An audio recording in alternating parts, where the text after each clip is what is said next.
Hello friends, आपका word of story channel में स्वागत है। और आज मैं लाया हूँ बहुत ही दिलचस्प कहानी आप लोगों के लिए। और इस कहानी का शीर्षक है ईश्वर को पत्र।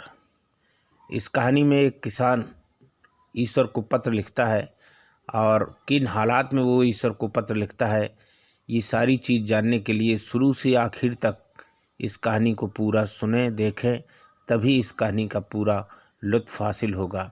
तो आइए शुरू करते हैं। एक घाटी में एक गरीब किसान रहता था।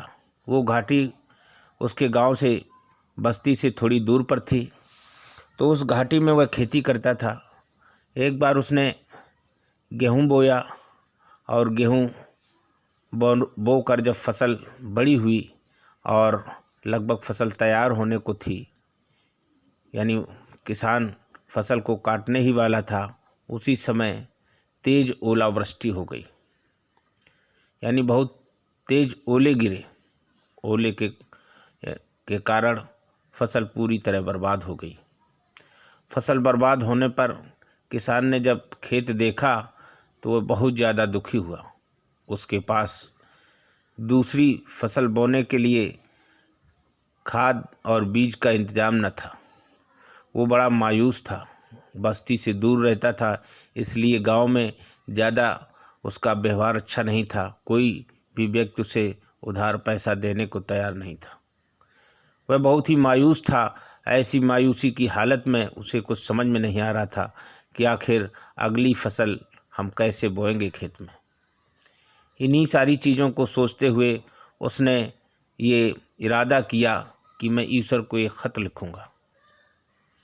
उसने ईश्वर को ख़त लिखा कि मैं बहुत ही गरीब हूँ। मैंने किसी तरीके से अपनी फसल बोई थी और फसल यानी जब तैयार होने को आई काटने को, उसी वक्त आपने ओलावृष्टि इतनी तेज़ कर दी कि जिससे हमारी सारी फसल बर्बाद हो गई है और उसमें कुछ भी पैदा होने के लायक नहीं है। लिहाजा मैं क्या खाऊंगा और खेत में अगली फसल कैसे बोऊंगा, इस सब के खर्चे के लिए मेरे पास पैसा नहीं है। लिहाजा आप मुझे 500 रुपये भेज दीजिए। ये सारी चीज़ें ख़त में लिखकर उसने जहाँ ख़त में जहाँ ख़त भेजा जाता है उसका पता जब लिखा तो उसने लिखा ईश्वर।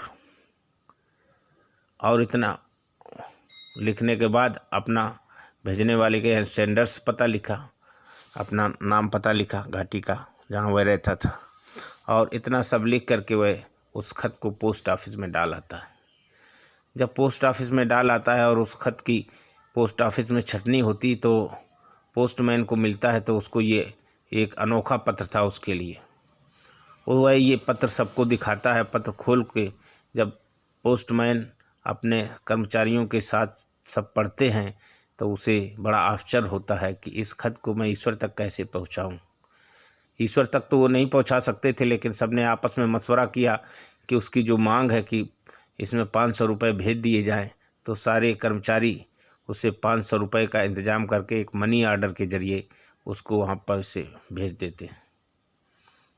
और उसको जब वो पैसे मिल जाते हैं तो वह बहुत ही खुश होता है और ईश्वर को तहे दिल से शुक्रिया अदा करता है। तो डियर व्यूवर्स, ये कहानी थी एक गरीब किसान की कि किस तरह वह मायूसी में, जब उसके सामने कुछ नज़र नहीं आता, दुनिया में कोई उसकी नहीं सुनता है, तब वह ईश्वर से अपनी फरियाद करता है एक ख़त के माध्यम से। और ईश्वर उसके ख़त को वहाँ तक तो नहीं पहुँच पाता ईश्वर ख़त उसका, लेकिन ईश्वर उसकी फरियाद सुन लेता है। और फरियाद उसकी सुनने से वो पोस्ट ऑफिस के कर्मचारियों में ऐसी करुणा पैदा कर देता है कि वह लोग ही उसकी वो मांग को, यानी जो 500 रुपये उसने ईश्वर से भेजने को कहा था, उस मांग को पूरा कर देते हैं। तो उम्मीद करता हूँ ये कहानी आपको बहुत ही पसंद आई होगी, और पसंद आई है तो इसे लाइक करना, सब्सक्राइब करना और बेल बटन दबाना मत भूलें, ताकि ऐसी कहानियाँ मनोरंजक और प्रेरणादायक आप तक हम पहुँचाते रहें। इसी के साथ आपसे अनुमति चाहता हूँ। नमस्कार, जय हिंद।